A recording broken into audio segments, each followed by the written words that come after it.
et de 2010 au Qatar, les autorités soudanaises et les mouvements rebelles ont signé un accord de paix ce lundi au Soudan du Sud. Cet accord historique, qui finalise près d'un an de pourparlers, a été paraphé par le vice-président du Conseil souverain, Mohamed Daglo, pour le compte du gouvernement soudanais, et par les mouvements rebelles du Darfour, du Kordofan du Sud et du Nil Bleu, côté groupe armé. Le texte a également été signé par le président sud-soudanais Salva Kiir en tant que témoin.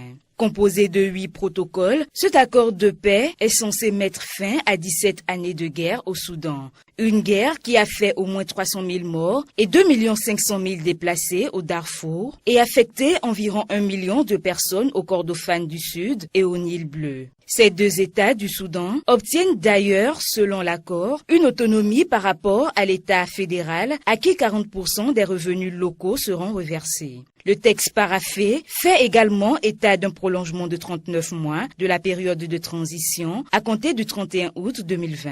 De façon globale, les 8 protocoles portent sur la sécurité, la justice, la propriété foncière, les réparations et compensations, le développement du secteur nomade, le partage des richesses, le partage du pouvoir, le retour des réfugiés et des déplacés. 2 groupes armés n'ont cependant pas participé aux discussions. Il s'agit notamment du Mouvement populaire de libération du Soudan Nord et du Mouvement de libération du Soudan. Toutefois, le gouvernement soudanais les a invités à rejoindre le processus pour parvenir à une paix globale dans le pays. Malgré leur radiation de la liste électorale, Laurent Gbagbo et Guillaume Soro figurent parmi les potentiels candidats à la présidentielle ivoirienne du 31 octobre prochain. Les dossiers de l'ex-président ivoirien et de l'ancien premier ministre qui sont en exil ont été déposés par leurs partisans. C'est ce lundi que le président de la plateforme pro-Gbagbo, Ensemble pour la démocratie et la souveraineté EDS,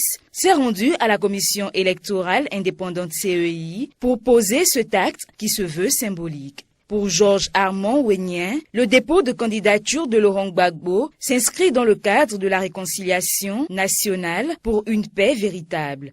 Le président d'EDS a de ce fait lancé un appel pour le retour en Côte d'Ivoire de tous les exilés politiques, dont l'ex-président Laurent Gbagbo. Acquitté en première instance de crimes contre l'humanité par la Cour pénale internationale, Laurent Gbagbo, qui attend l'examen du recours de la procureure Fatou Bensouda, bénéficie d'une liberté conditionnelle. Mais il a été condamné par la justice ivoirienne à 20 ans de prison par contumace pour le braquage de la Banque centrale des États de l'Afrique de l'Ouest, BCEAO, pendant la crise post-électorale de 2010-2011. Tout comme lui, l'ex-chef rebelle et ancien premier ministre Guillaume Soro a aussi écopé de 20 ans de prison par contumace, mais pour recel de deniers publics détournés et blanchiment de capitaux. En dépit de cette condamnation qu'il juge politique, Guillaume Soro a lui aussi déposé son dossier de candidature à la prochaine présidentielle. Le dossier a été déposé par l'intermédiaire de ses partisans ce lundi. Le lundi 31 août 2020 marque par ailleurs la clôture des dépôts de candidature à la présidentielle ivoirienne du 31 octobre prochain.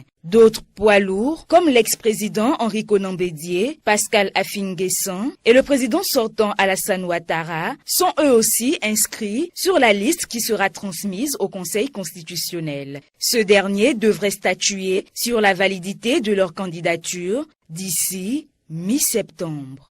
Sans surprise, Alpha Condé a accepté d'être le candidat du RPG Arc-en-Ciel à la présidentielle guinéenne du 18 octobre prochain. À 82 ans, Alpha Condé part à la conquête d'un 3e mandat, malgré le soulèvement populaire observé depuis octobre 2019. La nouvelle a été portée à la connaissance du public à travers un communiqué conjoint du RPG Arc-en-Ciel et de la Coordination démocratique pour le changement dans la continuité, CODEC. Un communiqué lu à la télévision nationale le 31 août dernier. Cette décision du président Condé de briguer un 3e mandat laisse présager un nouveau climat de tension dans le pays. Le Front national pour la défense de la Constitution, FNDC, qui manifeste depuis octobre 2019 contre un 3e mandat d'Alpha Condé, entend durcir le ton. Dans un communiqué publié après celui du RPG Arc-en-Ciel, le FNDC, qui juge cette candidature d'Alpha Alpha Condé, anticonstitutionnel, a annoncé la reprise de ces manifestations. Les précédentes marches de protestation anti-Condé, souvent réprimées par la police, ont fait au moins une trentaine de morts, ce qui avait poussé des organisations internationales comme Amnesty International